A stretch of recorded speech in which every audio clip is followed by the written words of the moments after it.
Good evening, I'm Ernest Minu. Welcome to Joy News Prime. In our headlines tonight, some NDC members fight former Works and Housing Minister E.T. Mensah over the construction of the Saglemi Housing Project, insisting E.T. Mensah should be the one facing criminal charges over the controversial project. Meanwhile, minority in Parliament questions government over the prosecution of Collins Dauda, describing the charges as frivolous, intended to persecute and harass former government appointees.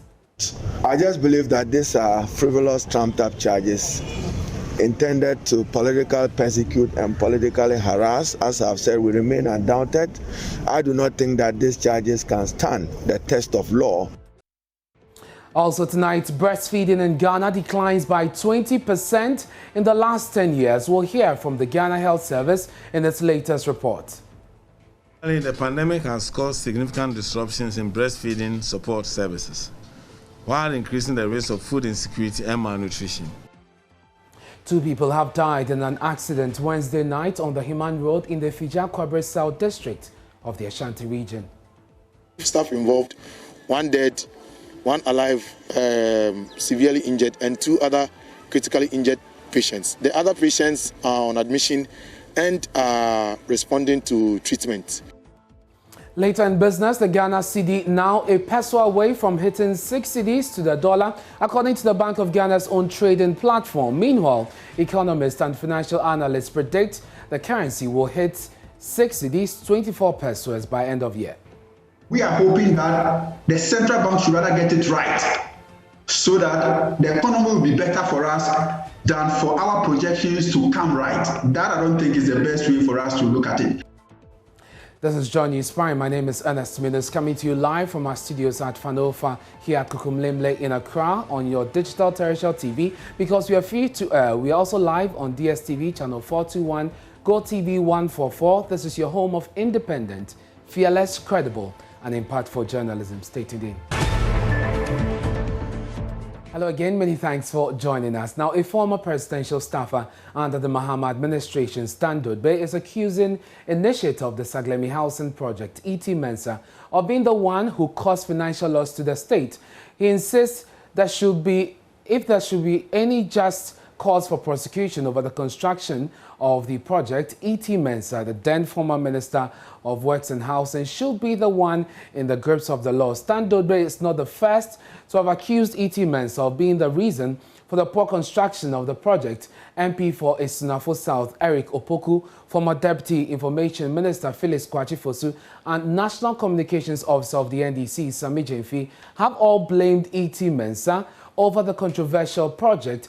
We'll share with you a Facebook post on Stan Dodbe, but the former Works and Housing Minister, E.T. Mensah, has expressed surprise at some comments made in defense of the NDC's administration's handling of the controversial project. He describes some of the utterances as outright lies, insisting that the project was initiated under his watch and it was to be done, not to be done in phases. The technical committee which worked on this. So the document you took to Parliament, did it include drawings and all that? No. You don't take drawings to Parliament. Okay. To Parliament. How many phases were you going to complete this in? 5,000 houses, first phase. Straight. One phase, build all the 5,000? Yeah. 5, but we are being told that you were going to do it in 4 phases. It is lie. It's a lie. It's a lie? I was not involved. So if anything at all, if I wanted to change anything, I'm not a kid. I will have to go through the same process. Back to Parliament. Somebody, gave the executive approval.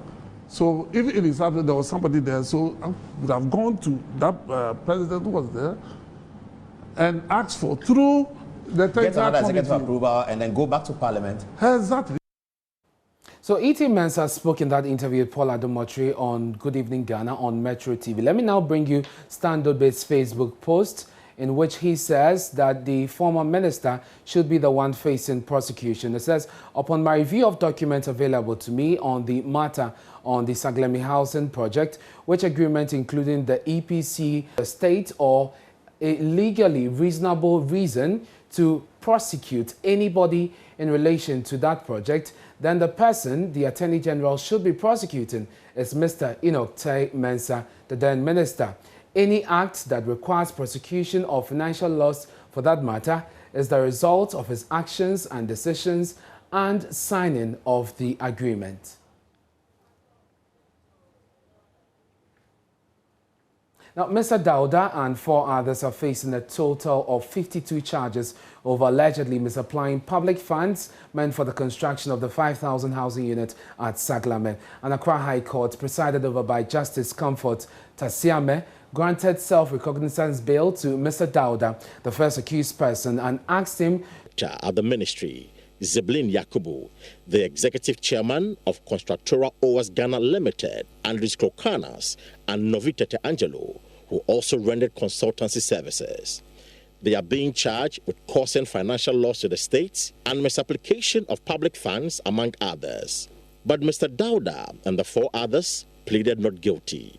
The Attorney General, Godfrey Dami, shortly after outlining the fact of the case, asked the court to grant Collins Dauda a self-recognizance bail because he is a constitutional office holder.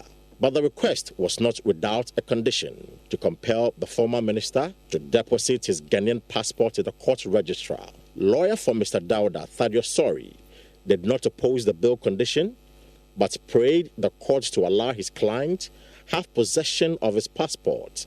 He argues that the NP is also a member of the Pan-African Parliament and would be required to travel periodically to Est.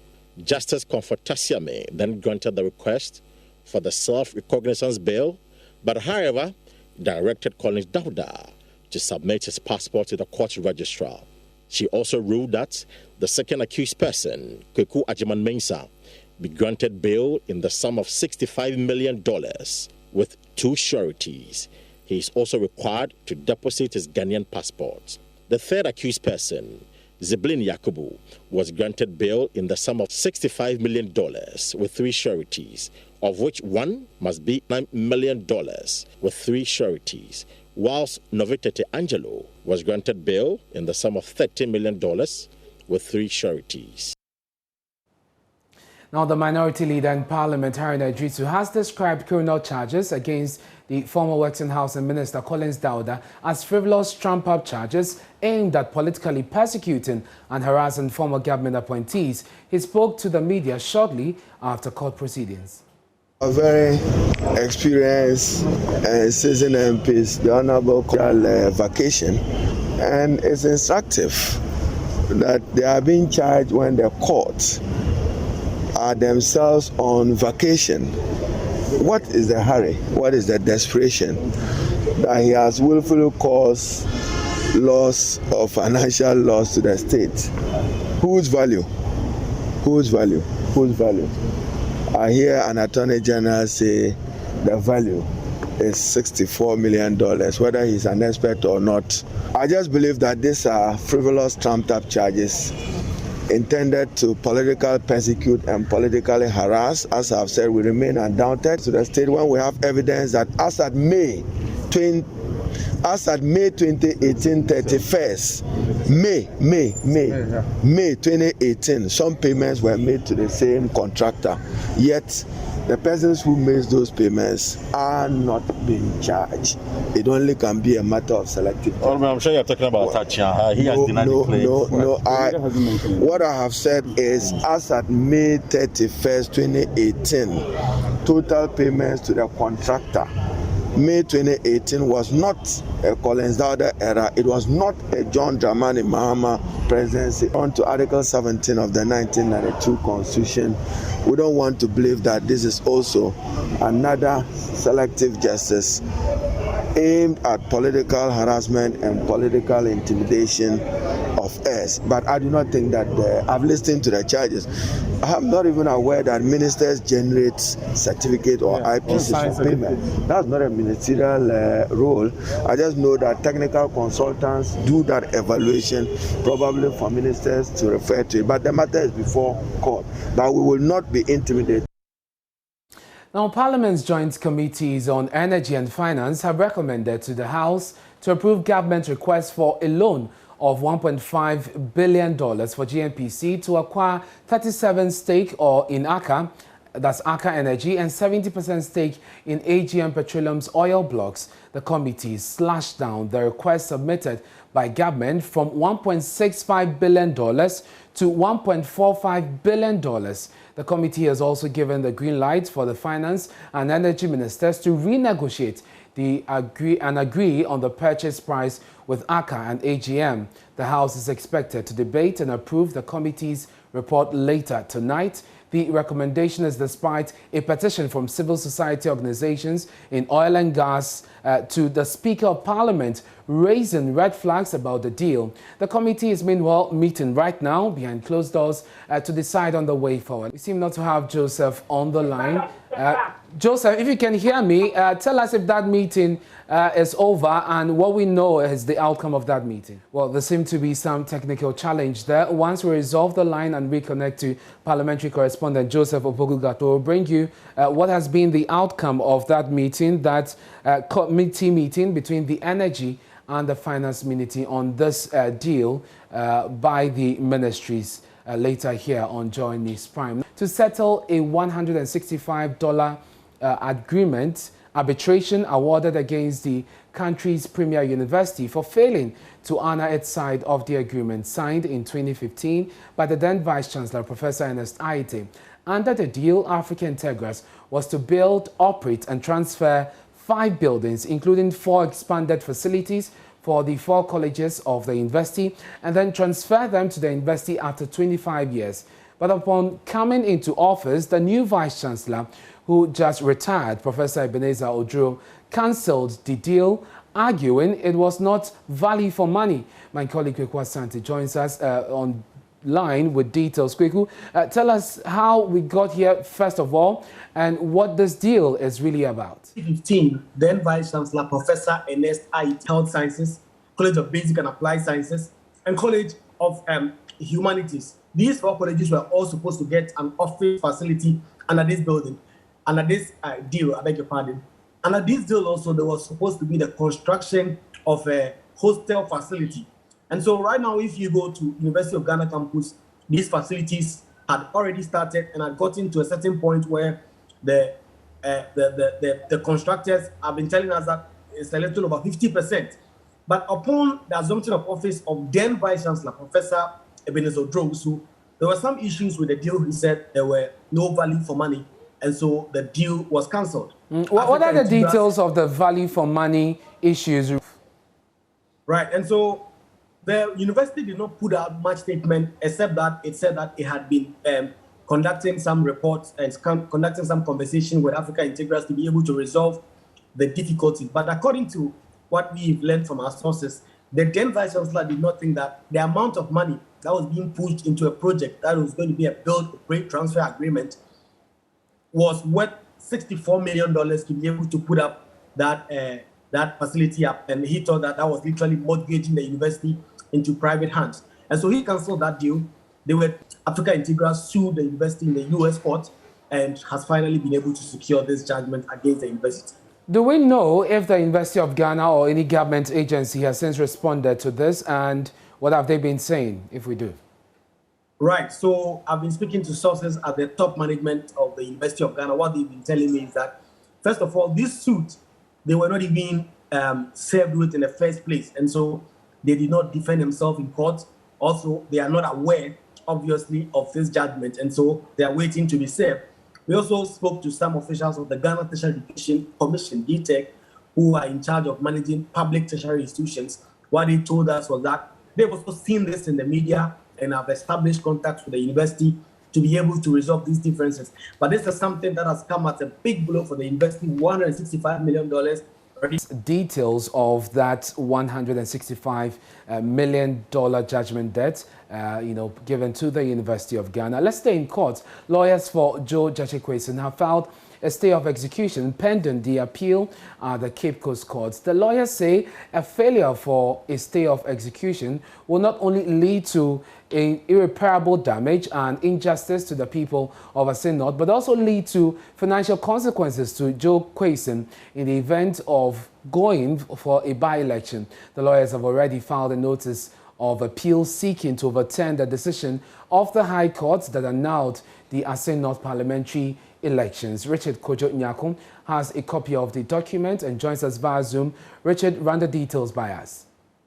Well, so Ernest, the appeal is here, the stay of execution is here, starting in the matter of Article 99 of the 1992 Constitution of the Republic of Ghana, and in the matter of Section 16 of the representation for challenging the declaration by the Electoral Commission of James Jachi Kwesen as member of parliament for the Assin North constituency. We all know the background to this particular suit now. A notice of appeal has been filed at the Cape Coast High Court. All of these things arose as a result of a judgment that was given by the High Court in Cape Coast, setting aside or annulling the parliamentary elections in the Assin North constituency, and then asking the member of parliament for Assin North not to hold himself out as a member of parliament. And so, pending the appeal, they have filed for a stay of execution, and then they are seeking the following: that the stay sought is necessary based on the exceptional circumstances arising from the numerous serious errors of law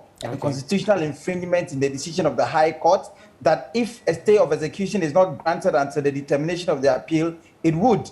He is advised, and he believes verily to be true, that the errors that were handed them in the judgment that was given by the High Court would stay, and that he is advised by his lawyers to be that if the execution of the judgment is not stayed, the people of Assin North constituency will representation in parliament for a significant period. Again, if as a result of the erroneous decision of the High Court a by-election were held, he would, for instance, pending the determination of the appeal in the court or in the appeals court, be able to seek other or an injunction to restrain the Electoral Commission from gazetting another person in the event of a by-election that will be held. And so the court would be moving this particular stay of execution. Definitely. Thank you very much, Richard. And of course, we'll be following this in court for you. Our man, Richard Kojo Nyakun, will be in court and will bring us up to speed every step of the way. Time now for our Drive Safe campaign. And 2 people have died in an accident Wednesday night on the Himan Road in the Efija Kwabre South District of the Ashanti region. The deceased include a 27-year-old nurse of the Ankasi Methodist Hospital, Luke Noland, now who was reporting for night duty. The driver of the commercial bus, Benford Job, also lost his wife. The bus ran into the articulated truck that had parked for hours after developing a fault. Nanel Jima has more in the following report. 14 victims of the accident were taken to the Ankasi Methodist Hospital for treatment. Driver of the commercial minibus was pronounced dead on arrival. An emergency nurse on board the vehicle died Thursday morning after being transferred to Kufuor Teaching Hospital. Another staff of Ankasi Hospital, who was involved in the accident, is receiving treatment at the Kufuor Teaching Hospital after suffering severe injuries. Acting Medical Director at the Ankasi Methodist Hospital, Dr. Reginald Nkansa, explains the degrees of injuries sustained by victims. So there are, in addition to him, there are other 3 critically injured patients who are being referred this morning, with one of them with head injury, the others with multiple fractures, polytrauma. Yes, and then the other with moderate head injury, which will also add. Also a staff that we are also going to refer. So 2 staff involved, 1 dead, 1 alive, severely injured, and 2 other critically injured patients. The other patients are on admission and are responding to treatment. We hope that they get well as time goes on. Staff of the hospital are downhearted following the incident. Dr. Nkansa says despite the challenge, they continue to deliver the best of service to victims at the hospital. The mood here is one of mourning, one of sadness, one of despair. I mean, as leaders and as managers, we try to calm them, talk to them, but it's going to be difficult. It's a very, very, very sad day. It's a very, very sad day. I mean, work is ongoing, but you can tell, especially with those of us at the emergency, of whom he was a part of us, it has not been very easy. But we are going on. We have sworn to help. So Dubai, it's one of mourning, one of sadness, really. Yes. And there's one seriously injured in the hospital. Yes, one of our staff is seriously injured. She's been sent for some investigations, and we are hoping to get a feedback as to how the outcome of things are. So I will decide whether to keep her here or to refer. She is moderately injured, but it can still be 50-50 because you can't tell until the investigations are done. So we are sad and we are in mourning, and we pray that things turn out for the best. And also going forward, some of these incidents are not recorded, especially with these abandoned vehicles on the road. Eyewitnesses say the 40-articulated truck was parked across the road after offloading bags of cement. The Evan bus was speeding on the poorly illuminated road and ran into the truck, which had no triangles to warn other vehicles. Here are families of victims. Why? Because down.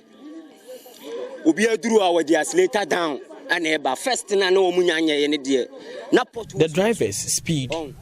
They should have put some safety mechanisms on the road to warn drivers. The truck was abandoned for a long time. They moved it immediately. It caused the accident. We had the balance in 2 days. And we are doing some money. We are much more be can and we are. One to me, I shall. I can't see what's 3 days. A company party, I bet everywhere. Ade, can me banny at the chrono.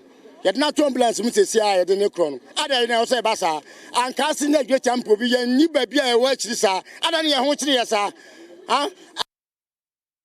Meanwhile, police in the area have commenced investigations into the cause of the accident. For Joy News, Nana Ojima, Kumasi.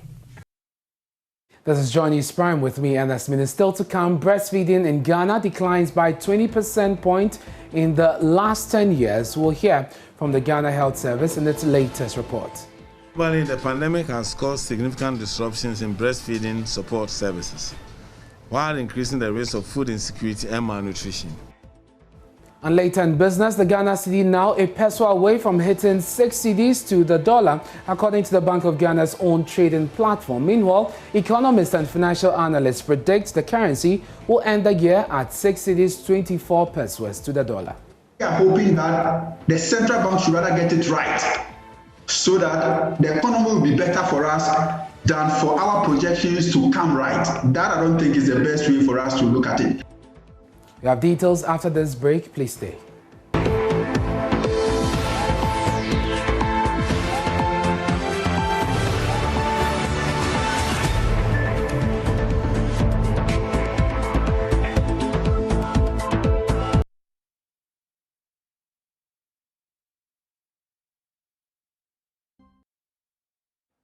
Hello, you're welcome to Business. I'm Charles Aite. Now, the local currency, the Ghana cedi, is just 1 peso shy from hitting the 6 cedi to the dollar mark. According to the Bank of Ghana's official trading platform, the dollar is now selling at 5 cedis 99 pesos. But what is driving this depreciation, and is the worst yet to come? George Rafi finds out in this report. The Bloomberg currency trading platform, which is officially sanctioned by the Bank of Ghana when it comes to the actual values of the Ghana cedi, closed just this Tuesday at 5 Ghana cedis 99 pesos. This is coming after some forex bureaus and even banks were selling the currency at a little over 6 Ghana cedis. Since this current challenge is a demand and supply issue, then one can say that unless you witness some massive dollar injection later today by the Bank of Ghana, the local currency will indeed hit the dreaded 6 Ghana cedis. The current challenge facing the Ghana cedi is as a result of massive corporate demand for dollars because they needed to pay dividend to their shareholders outside the country. Another development that is said to be putting pressure on the Ghana cedi is the opening up of the economy or the said recovery that has resulted in spike in dollar demand to finance imports. However, there are some that are worried about the said strategic intervention approach adopted by the Bank of Ghana. This is because with the record reserve at a little over $11 billion, some were expecting higher dollar intervention to deal with the current challenge. This is because based on all the projections, some inflows from our donors should hit our accounts very soon, as well as the upcoming cocoa loan syndication and more than $1 billion from the IMF in SDR drawing rights. The Bank of Ghana has maintained that there is no need to panic because the situation is under control. An assurance it believes will help ward off speculatory activities which is said to be putting pressure on the Ghana cedi to depreciate against the US dollar. Well, meanwhile, the Forex Bureau had for the past 1 month been selling a dollar at 6 cities. Now, Fitch Solutions has also projected a 6.32 pesos to a dollar by the end of the year, whilst Data Bank Research is forecasting a 6 city 14 peso mark. We shall keep an eye on this to give you updates as and when the city really hits the 6 city per dollar mark. But away from that, economic and finance think tank Center for Economics and Inequality Studies, however, maintains its prediction that the local currency will end the year at 6 cities 24 pesos to the dollar. Dr. Benjamin Amoy is Executive Director at CIFIS. He spoke earlier on Business Live. In the short term, BOG must do well to pump in more dollars, like you're rightly saying. Again, we need to look at our official reserve available and then see if we can deal with the treasures of the Forex Bureau and the black market. And these two markets are just a mirror of what is happening on the currency market. You cannot put your eye off the Forex market and say that what is happening on the Forex market is not the true market rate of the exchange. So the central bank will have to, through its strategy of the Forex forward, pump enough dollars into the system so that the market will not fall on the Forex Bureau and the black market to supply that gap. No hoping that the worst will happen, because it shouldn't be that the worst will happen for us to be right. We are hoping that the central bank should rather get it right so that the economy will be better for us than for our projections to come right. That I don't think is the best way for us to look at it. So we prefer that the central bank will be right by controlling it than for our projections to come correct. Now, the Secretary General of the African Continental Free Trade Area, Wamkele Mene, is urging African businesses and leaders, as well as governments, to transform the economies from the dependence on the production of exports of raw materials. Speaking during the After Angola Business Investment Forum at the Africa Trade House in Accra, he said it is that transformation that would give Africa the best opportunity to derive maximum benefit from the abundant natural resources. Africa has the potential to ensure its own food sufficiency and be a major supplier of food, not only in the region, but across the world, where we are to cultivate the arable land that we have and where we are to deploy strategies for agro-processing under the context of the AFCFTA. Similarly, the continent is home to an abundance of natural resources that includes diamonds, manganese, copper, gold, aluminium, and all of these natural resources are critical for global value chains and for powering global industry. As a Secretariat, we are committed to supporting the development aspirations of our continent with open trade and investment between our member states of the AFCFTA. It is our collective task to transform our economies from dependence on the production and export of raw materials into value-added industrial economies, productive sector enhancement, and to place Africa on a path for high growth and high export of value-added goods.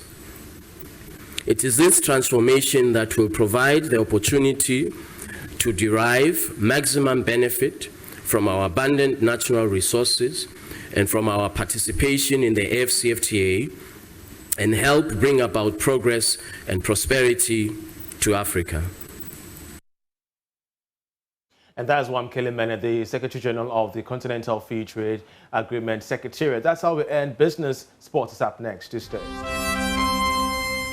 Definitely time for showbiz, and Becky is here with all the details. Hello, Becky. Hello to you. Looking beautiful as always. Thank you. I'm projecting Ghana to the rest of the world. I am made in Ghana, and so, yeah. That's made in Ghana? My ring is right here, made in Ghana. I am personally made in Ghana. Oh, definitely, you are. So authentic. I'm talking about made in Ghana because the Made in Ghana UK Festival was officially launched today, and I was there. And we spoke to the organizers about why we have to project, Ghana and everything Ghanaian to the rest of the world. And this is what they have to say. We spoke also getting out there and doing it safely. And I think over the past, 18 months, people have just been treading water. They've just been trying to survive.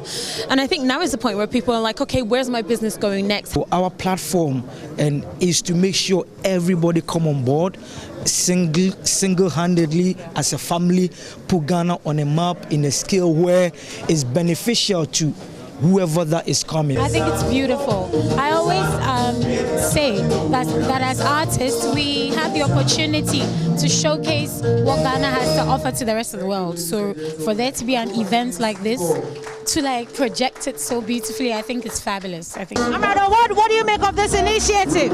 I think it's a good one, because if you're an artist and you are given platforms like this, you can sell your crafts and to win souls over there as well. So projecting Ghana music is a win for me. Yeah.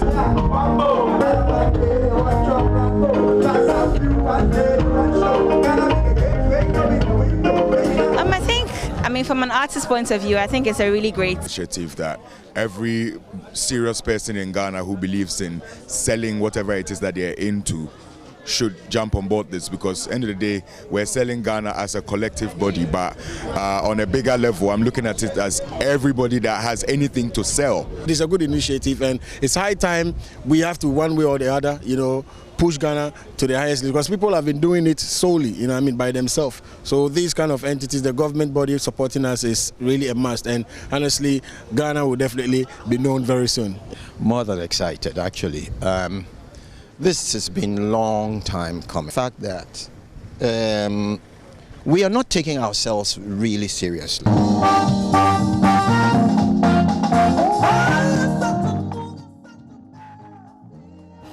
Right. Yes. So this is an event happening in the UK, yes, but the launch is happening here. Here in Ghana, because Okay. obviously we're talking about Ghana, and so what they're doing is taking everything Ghanaian to the UK. And So it's not just fabric, it's no, not just... it has to do with businesses and, everything Ghanaian. Okay, And as this wouldn't be happening just in the UK. After the UK, there's a Canada event, and also, subsequently other All right, Ghana countries. to the world. Thank you very much, Becky, for the Anytime. latest in the world of showbiz. And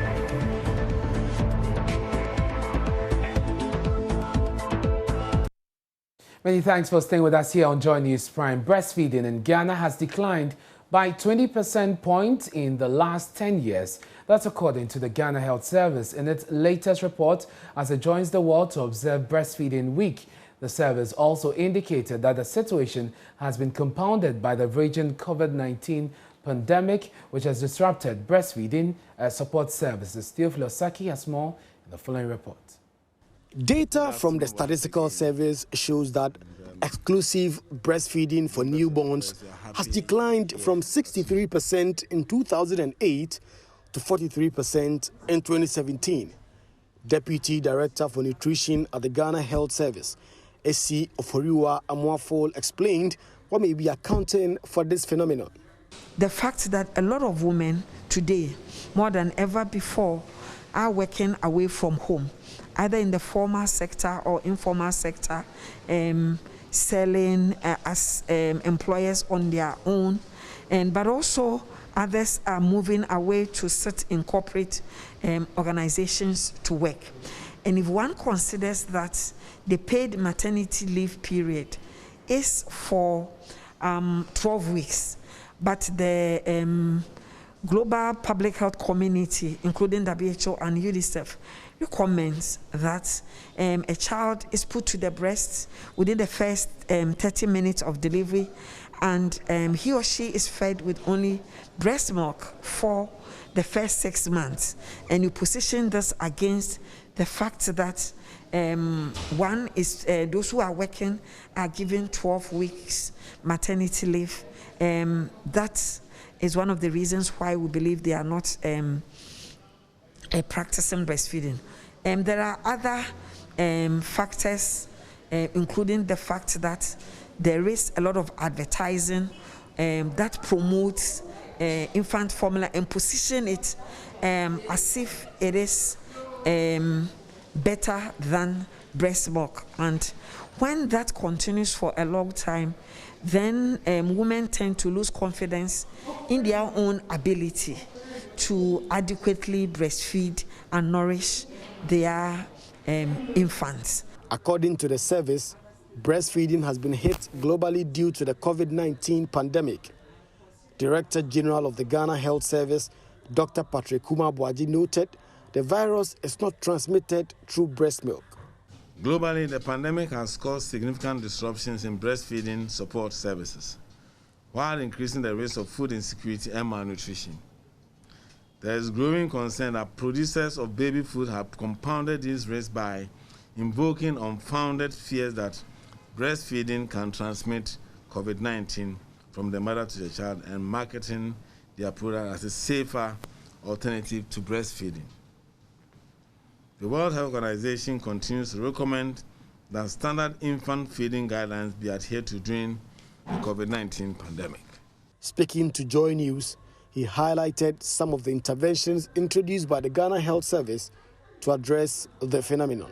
One of the key areas we are looking at is workplace support for breastfeeding, where companies, workplaces, whether it's a market, whether in the malls, we create special places where mothers who are breastfeeding are able to breastfeed safely and in dignity, so that we can promote that. We're also looking at how they are able to teach them on how to be able to even store breast milk and be able to sell breast milk, even in the extent that they are not there. Theophilus Saki's report for Joy News. Now, let's go on to Zoom now and speak to AC Oforia Amwafo, who is the Deputy Director for Nutrition. Thank you very much, Madam, for your time here on Joy News Prime. Now, let me start with the very last point that the Director General of the Ghana Health Service made, which is supporting women in workplaces, especially to be able to breastfeed. Is this something that has started already, or you're yet to roll that out? Madam, I think you have to unmute your device so we can hear you. Thank you very much. Good evening to you and your viewers. Good evening. The program has started.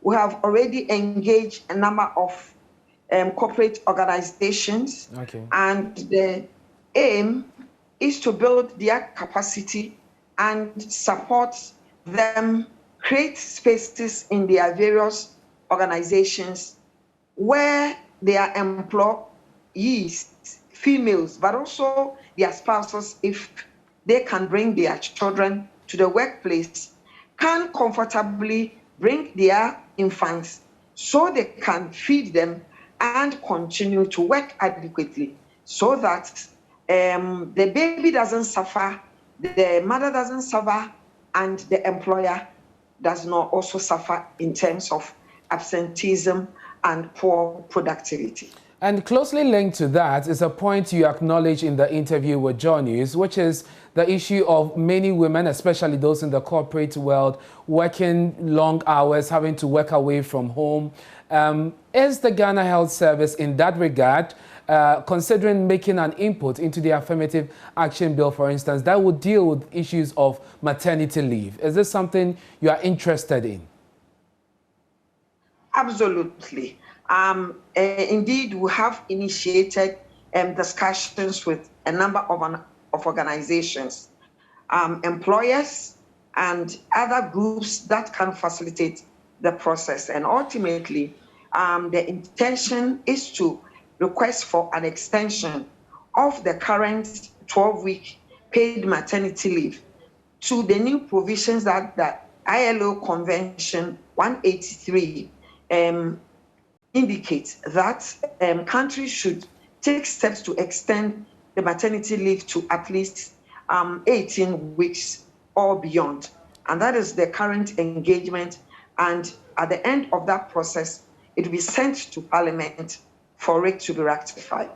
One other thing that caught my eye in your press release is the fact that you say breast milk is the first vaccine that a child receives from the mother. Very interesting in the face of the pandemic we are currently facing. Tell us about how COVID-19 has affected breastfeeding and whether or not COVID-19 can be transmitted through breast milk or breastfeeding. Educate us on that. Thank you. As we indicated in the press release, all over the world, including Ghana, the health systems, one way or the other, have been affected by the pandemic in terms of access to antenatal care, skilled delivery, and the immediate care when babies are born. And the fact that these systems support new babies to be put to the breast immediately they are born, that is within 30 minutes. And the same systems must support them to ensure that they are fed exclusively with breast milk for the first 6 months. So it is the overall effect on the health, access to the health systems that has ultimately affected breastfeeding. And as we've indicated, the World Health Organization, UNICEF, and other public health institutions like CDC have indicated that breast milk does not carry the virus or COVID. Today, the evidence points that COVID-19 virus is not transmitted through breast milk. And therefore, the existing recommendation for infant feeding still stand.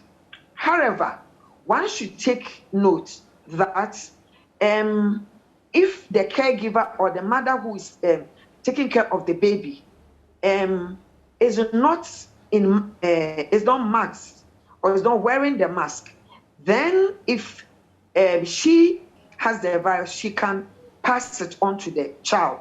So the transmission is not through breast milk, but it can be passed on, as we all know. And therefore, the recommendation is that even if a woman there's a probability that she could be positive, or she has been exposed to the virus, or she has tested positive, she should continue to breastfeed her baby as we recommend. However, she should wear her mask, wash her hands, and comply with all the recommended COVID-19 prevention protocols, including cleaning all surfaces that she might have touched in the process of handling the baby, and wash her hands before and after caring for the baby. Madam, I'm grateful for your time. That's the Deputy Director in charge of nutrition, Madam A.C. Amafo, that's speaking to us on breastfeeding in Ghana and how, of course, COVID-19 has affected the already declining rates. Now, President Kufuor says his government has programs and policies to fix current challenges in the country. Hundreds of Ghanaians poured out onto the streets on Wednesday under the Fix the Country umbrella to complain, raising issues about the economy at an event to mark the 29th anniversary of the establishment of the new Patriotic Party. He said Ghana must stay the course to defeat the challenges.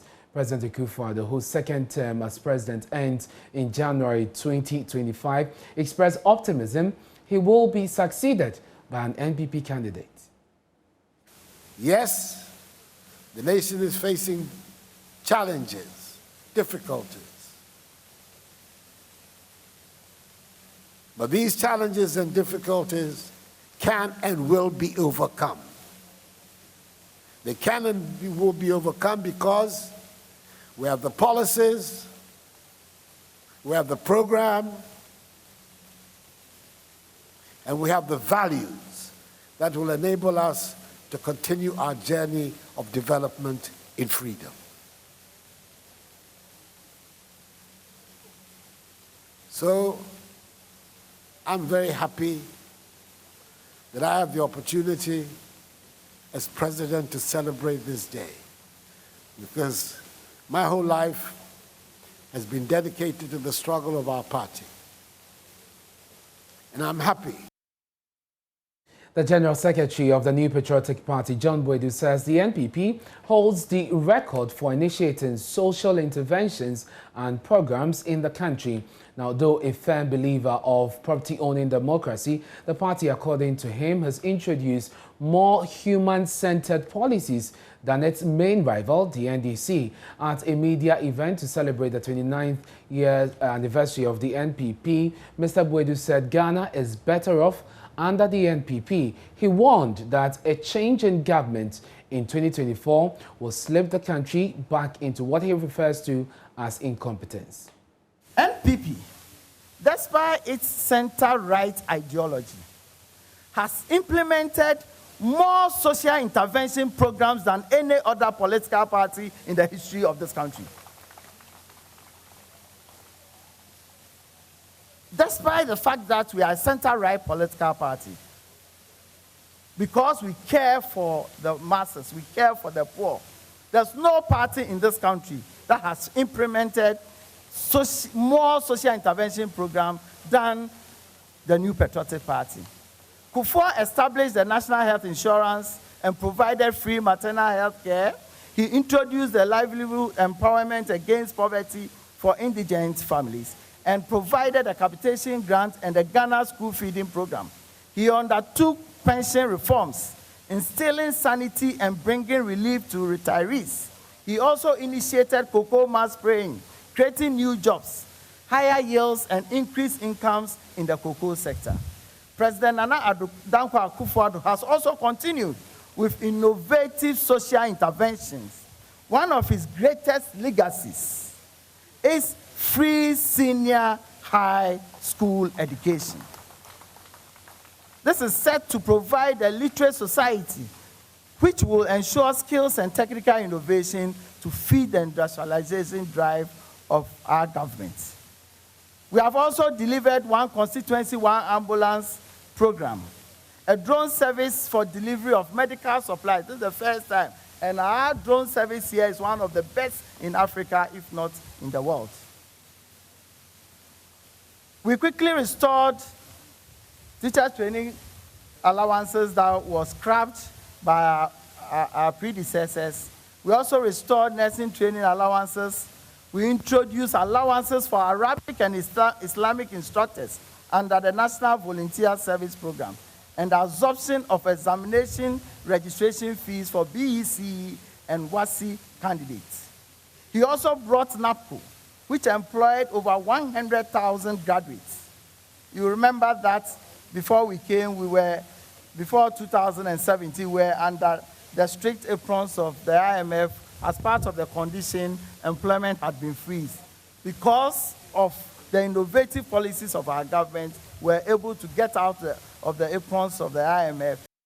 I will suppress and repress corruption. That's the firm assurance given by the Special Prosecutor, Kufuor Jabing, as he formally takes office. Today, the 43-year-old was sworn in to begin a 7-year mandate. The office became vacant last year following the resignation of Martin Amidu, who accused the president of political interference.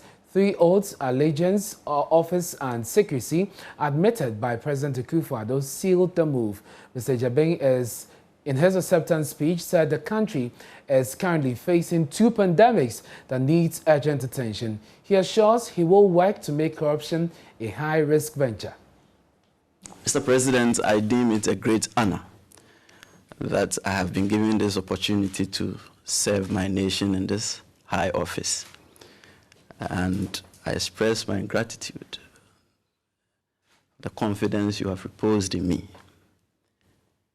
Mr. President, we are confronted by 2 pandemics. One is a health crisis, and its outlook is very macabre. The other is not a health crisis, but it is also a pandemic, which is corruption itself and corruption-related activities. The zeal with which your administration has approached the fight in respect of the health crisis, I also see in respect of the other pandemic, which is corruption. And as I come into this office, I pledge to the people of Ghana, as I said exactly 2 weeks ago, that I'm going to work assiduously with deliberation to suppress and repress corruption. I said 2 weeks ago at Parliament that I will not be naive to assume that I am coming to stop corruption. It is innate in humans. But as much as possible, my office is going to drive it down and repress it to its barest minimum. When my name was mentioned as the nominee for this position, much was said about my nomination. Nothing was said about nothing negative was said about my competence.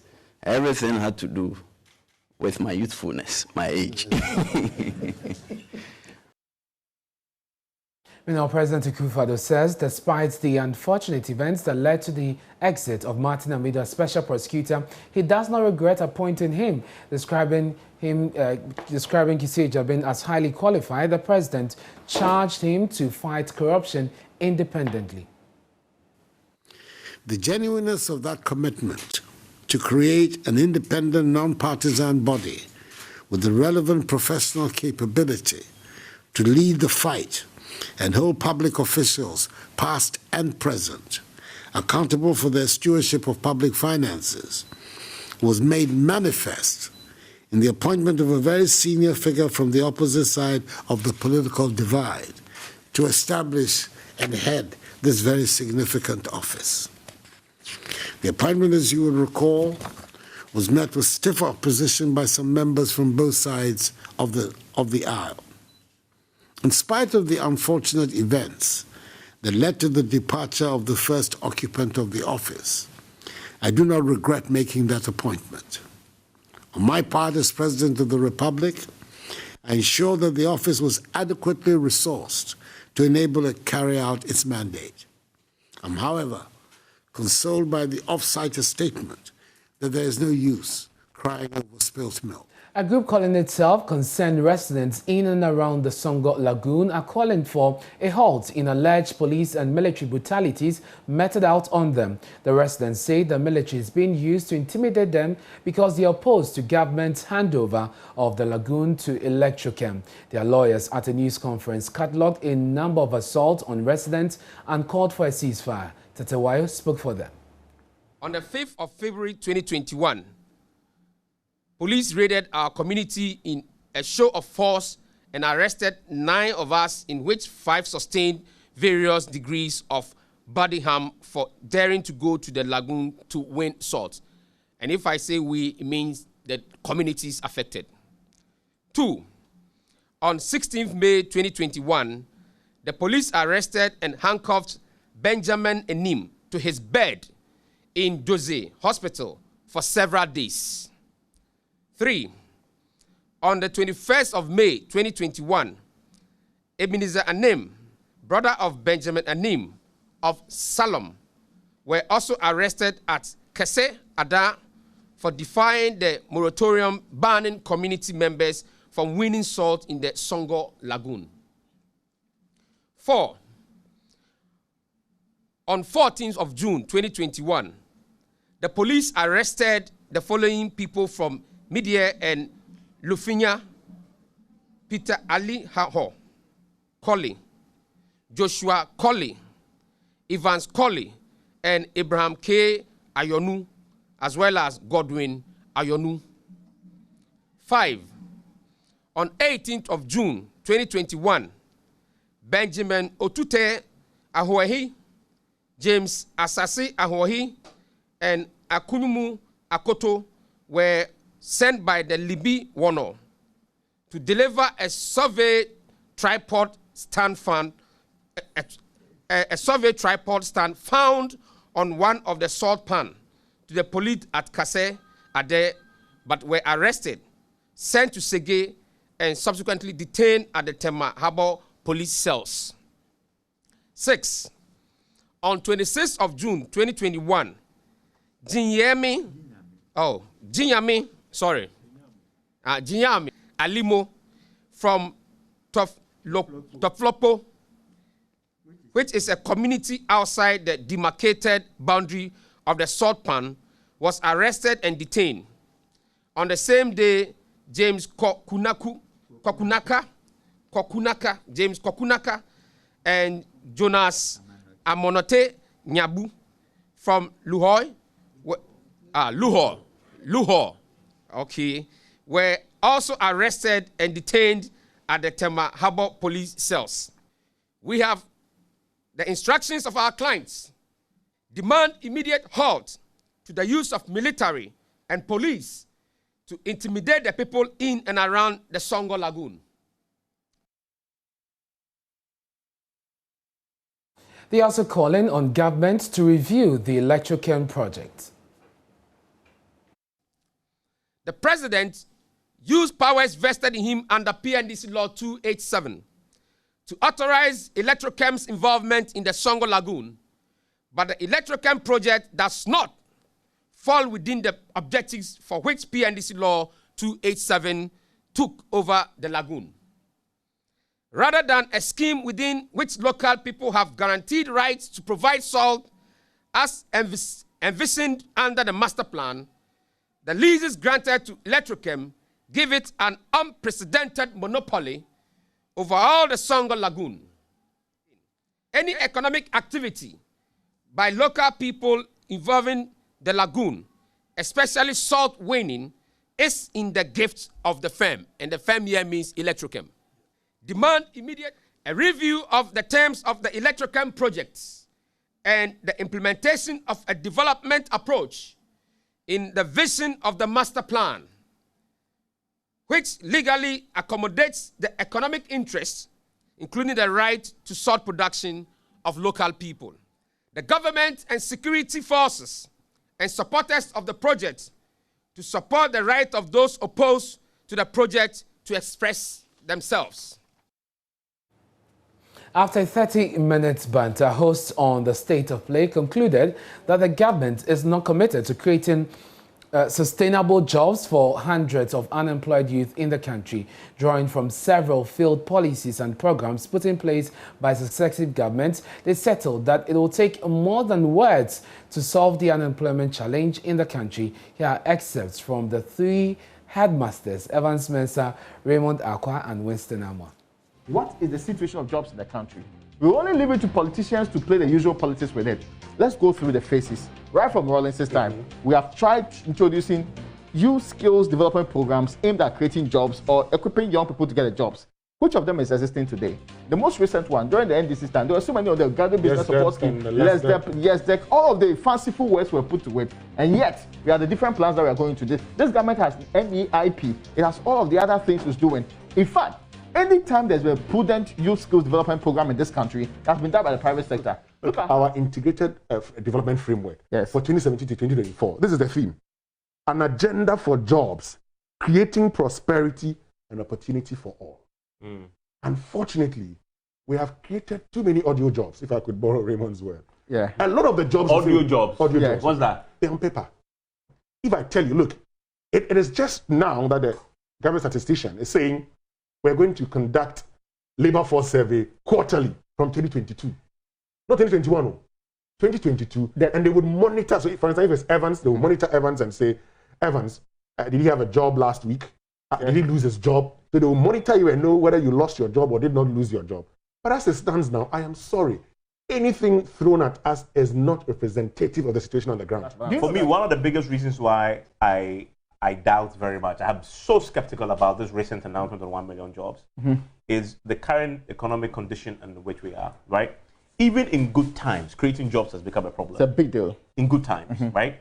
So where we have, and it's admitted, the finance minister talks about the challenges, COVID, etc. Yeah. How are you going to find the money to create these 1 million jobs? Yeah. So we came up recently, and the experts, Tue Champong, Bokbeng, all agree that there's no way government can create these 1 million jobs no fiscal space for it. Without borrowing or without increasing your debt stock. And you don't have the space to increase it anymore. For their stance in NAPCO Adam called into the show describing how bleak the future looks. We are looking at the future, what the future holds for us. I mean, we have been promised several times, and then, I mean, we are not seeing anything. We want something realistic, other than always depending on the stipends.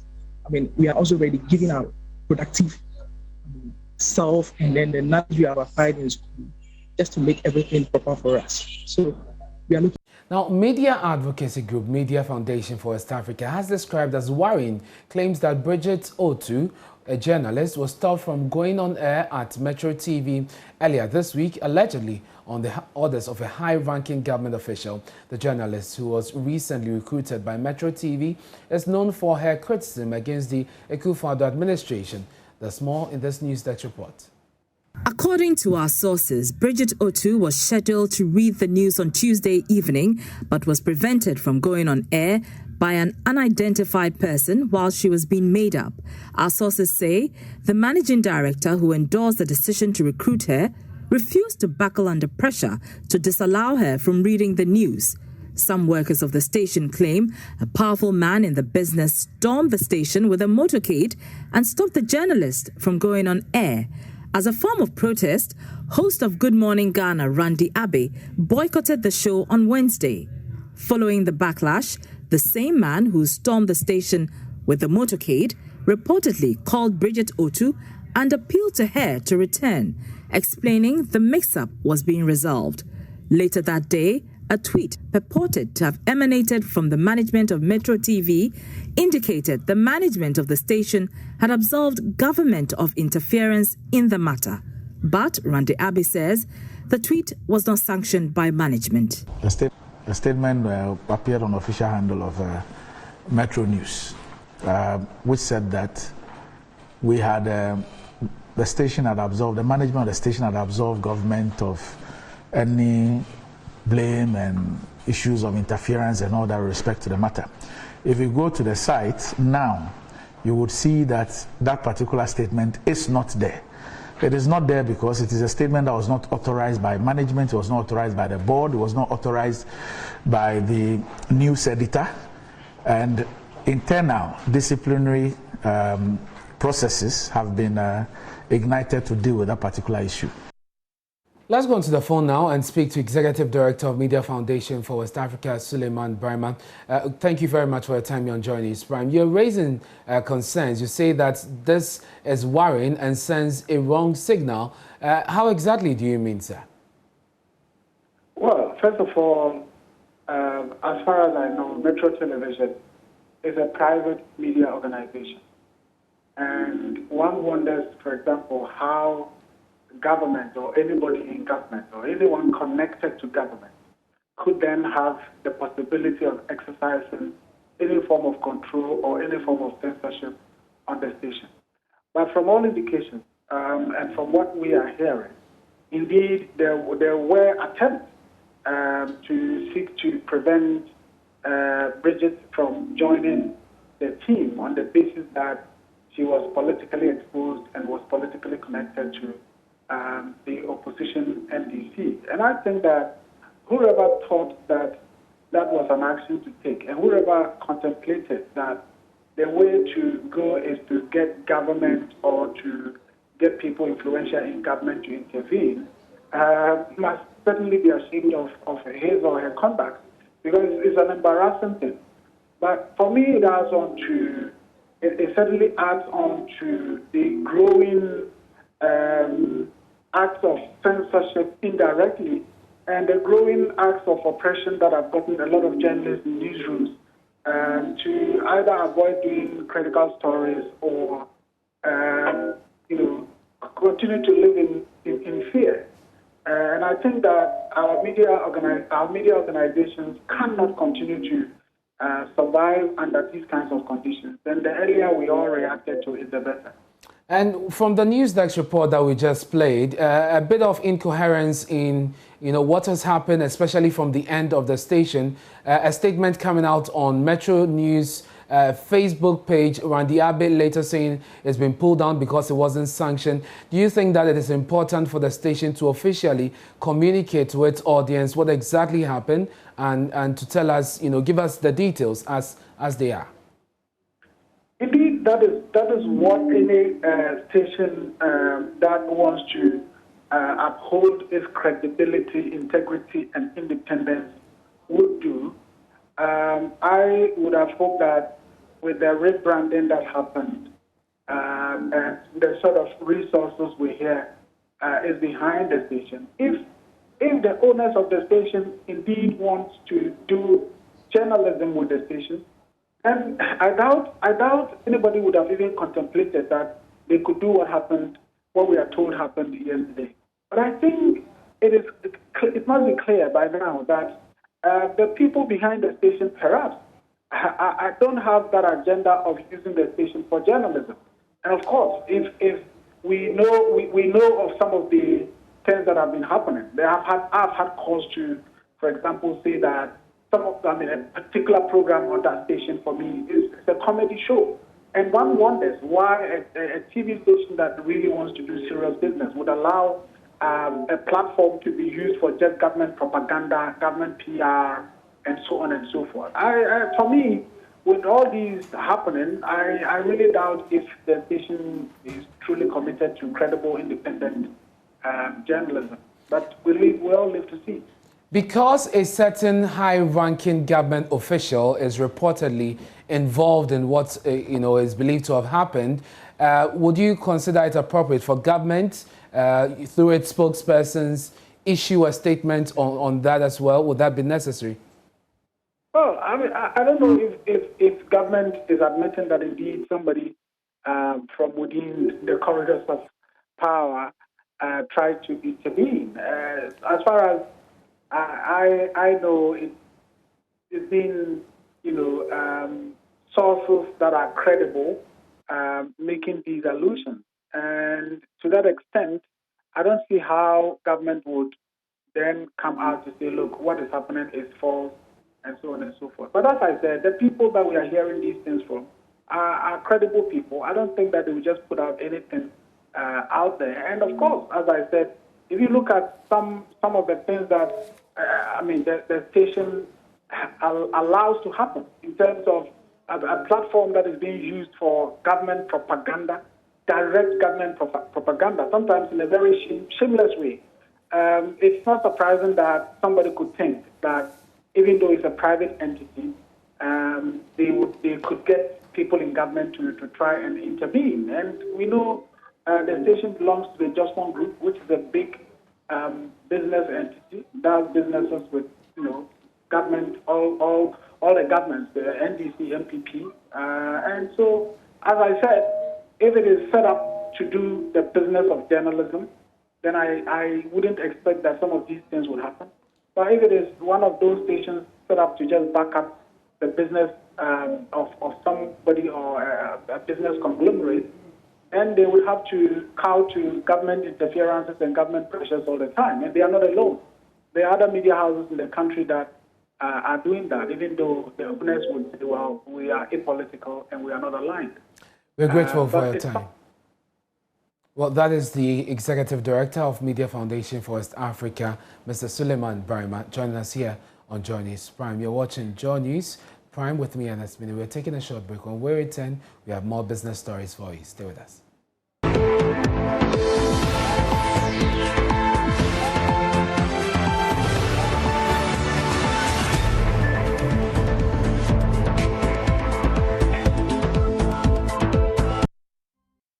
And it's time for business with me, Charles Aiche. Absa Bank and the MasterCard Foundation have entered into a 5-year partnership to deal with the youth unemployment challenge facing Ghana. The partnership, among others, will help build capacity of 5,000 micro, small and medium-sized enterprises to scale up their operations and employ others within the period of the agreement. Managing Director for Absa Bank Ghana, Abna Osei-Poku, disclosed that the bank is willing to offer more to bridge the unemployment gap in the country. We have more in this report. About $100 million investment from the two entities is expected to support youth and women-led small-scale businesses in the country to expand their operations. In addition, the Absa Young Africa Works, which is first of its kind in Ghana, will specifically target MSMEs with training, consultancy, as well as unsecured loans of up to 500,000 cedis. Here is Managing Director for Absa Bank Ghana, Abena Osei-Opoku. At stimulating the growth of micro, small, and medium-sized enterprises, MSMEs, as we've been referring to them, to create access to 50,000 dignified and fulfilling jobs for the youth and women in Ghana. We will build the capacity MSMEs, especially women-led firms, smallholder farmers, and players in the agribusiness value chain. Secondly, we will strengthen MSME lending capability within our bank.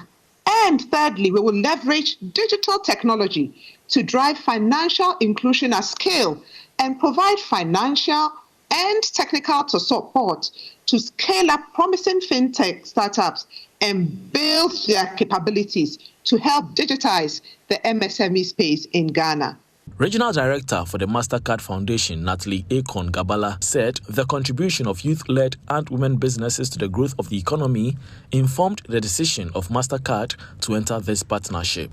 Access to finance to women and youth-led MSMEs are critical, and Ghana remains one of the most enterprising countries on the African continent, with young people and women leading startups and MSMEs. These MSMEs for decades have been major contributors to Ghana economy, contributing to over 70% of the GDP and being the leading provider of employment in the country. Yet, the sector continues to face great challenges: lack of capacity to grow, lack of innovation, and adoption of technology to scale their operation. The initiative, after the 5-year period, will promote financial inclusion among SMEs in the country.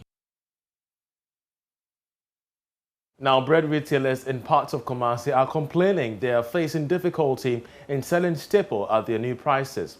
The Ashanti Bread Bakers Association took a decision to increase the price of bread on the market, citing hikes in raw materials like flour and sugar. Bread prices have seen a marginal increase of 10 to 20% since last week. Live Business has been engaging some bread sellers in Kumasi Metropolis and has come through with this report. Akosia sits in one of her wooden bread crates with her hand leaning on her chin due to low patronage. The bread business has been her source of income for the past 3 years. But the story is different now. I was about to go home due to low patronage. I used to sell 100 loaves of bread a day, but now I am unable to sell even 50 loaves. The increase in the price of bread has affected her daily sales and profits in the past weeks.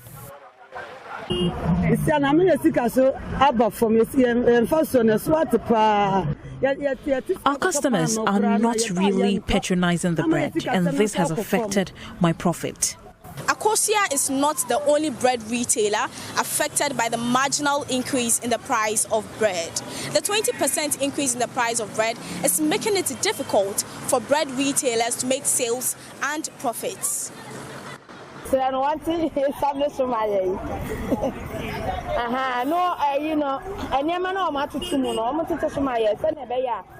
prices of raw materials used for bread production should be reduced to make the bread cheap.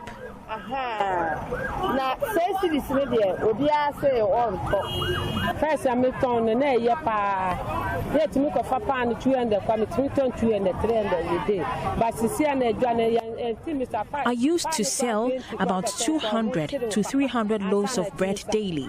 Now I can hardly sell 20 loaves a day.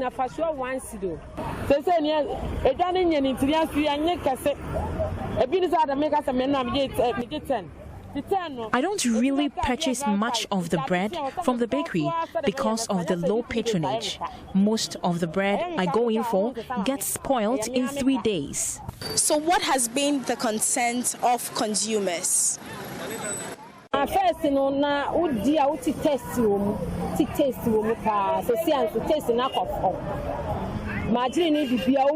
The quality of the bread has been reduced.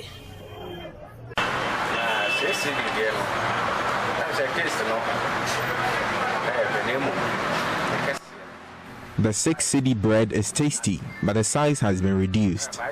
The 5 cedi bread is not delicious. The price of bread is expected to increase in the coming months if the prices of raw materials for bread production continue to rise. Anita Sewa Ajugan reporting. Well, and we'll see how that goes across other regional capitals. But that's how we end business. Of course, we shall leave you with a summary of international business news. I'm Charles Aite.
Many thanks for staying with us. Time to bring you sports here on Joy News Prime. And Azak's ladies, they have been made champions of the Wafu Zone B Women's Champions League after beating Nigerian side Rivers Angels 3-1. The victory means that Azak's ladies have automatically qualified for the CAF Women's Champions League.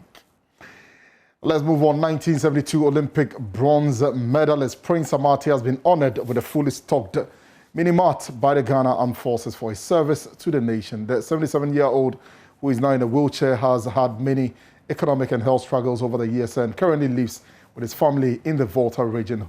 Amate also served in the army as a corporal, and the brief commissioning ceremony held at the 66th Artillery Regiment Volta Barracks in Ho. It was performed by the Chief of Defence Staff, Vice Admiral Seth. And my colleague Nathaniel Atto has the rest of the story. There in the background is the Volta Barracks 66th Artillery Regiment band, and they are just playing a few, folklore tunes to herald an event that has gone to celebrate somebody who definitely, qualifies as a hero in our sporting history and in our national lives. To the recipient, may the proceeds that arise from this shop continue to provide sustainable income to Prince Amate. Prince Amate, the bronze medalist from the 1972 Olympic Games, has been honored by the Chief of Defence Staff and the Ghana Armed Forces for his contributions to the nation. Of course, this comes after several years of his, living conditions which had become very, very deplorable. Today, I'm just finding myself some very good company, a few people who worked very hard towards this. Now, I've just seen Alberto Mario Noretti, who's the journalist who brought this to the, to the attention of the public. He is a journalist with the Ghanaian Times. Mario, good to see you. How are you doing? Fine. You must be a very, very satisfied person today, seeing what was done earlier today. I am very happy because I started this almost 3 decades ago and I never gave up. I am happy, very. And I'm happy for Prince Amate himself. Now, tell me, what was it that struck you about his story? Yeah, I read about him when I was a child. Then when I was growing, I realized he was my neighbor a few houses away from mine. And after GIJ, when I became a journalist, I decided to help, to highlight his plight and also seek support for him with my pen. I started and I never gave up. I never gave up. Thank you very much and congratulations. Great job done. Alberto Mario Noretti there, he's the man who brought everything to the plight of Ghanaians through his pen as a journalist. Well, I could also see a few more people. As you can see, the Chief of Defence Staff is here. He performed the commissioning of, this facility, which is a fully stocked shop, and he's in the company of the legendary John Nawu, who is also an Olympian and who participated in the 1968 Games. Let me just see if I can steal a minute or two from, the Chief of Defence Staff. Hello, sir. Thank you very much. It's great to see you, sir, and you look good. Thank you very much. Thank you very much. How do you feel personally as an individual, considering that you work in a state institution that believes very much in service of the nation, after this gesture that you made earlier today? I'm so delighted, particularly when seeing people like Mr. Nau, whose name I heard when I was a kid in primary school, that in the 60s they used to call goalkeeper Nau, and today I've seen him. It's so refreshing. It's so refreshing, but it's good to honor all of them who sacrificed their life and did so much for our country. So it's very good to participate in this ceremony. What did Mr. Prince Amate say to you that moment after you cut the tape and you ushered him into the shop? All he could say was, thank you, thank you, thank you. He was so delighted, excited for the honor that has been done to him. And so he was full of appreciation. And I think that is the spirit. What will we say? Thank you very much, and we salute you, sir. And thank you very much, too. Now, we will try to catch a moment with the legend himself, Mr. Prince Amate. Thank you very much for your time, and good to see you. How are you doing? Good, sir. Tell me how you feel today after everything that has been done for you by the Ghana Armed Forces. Well, very, very happy. Thank you very much. Thank you very much. Well, he has at least been able to express his gratitude to the nation. Remember that he's not in the best of health, but at least he's been able to say thank you for everything that has been done for him by the nation. Well, it is always said that a nation that does not honor its heroes is not worth dying for. What has been done here by the Chief of Defense Staff, Vice Admiral Seth Amama, is something which obviously is worth emulating. It's been a wonderful day here at the Volta Barracks, and we're very sure that all the other achievements that will be made by other sportsmen on big stages like the Olympic Games will go acknowledged, and they will not take this much time to be acknowledged. Nathaniel Atto from the Volta Barracks in the Volta regional capital of Ho. More sports at myjoyonline.com/sports. My name is Hans Mensando. Thank you very much, Hans, for the latest in sports. But that's our show for tonight. You have more stories on myjoyonline.com. Good night.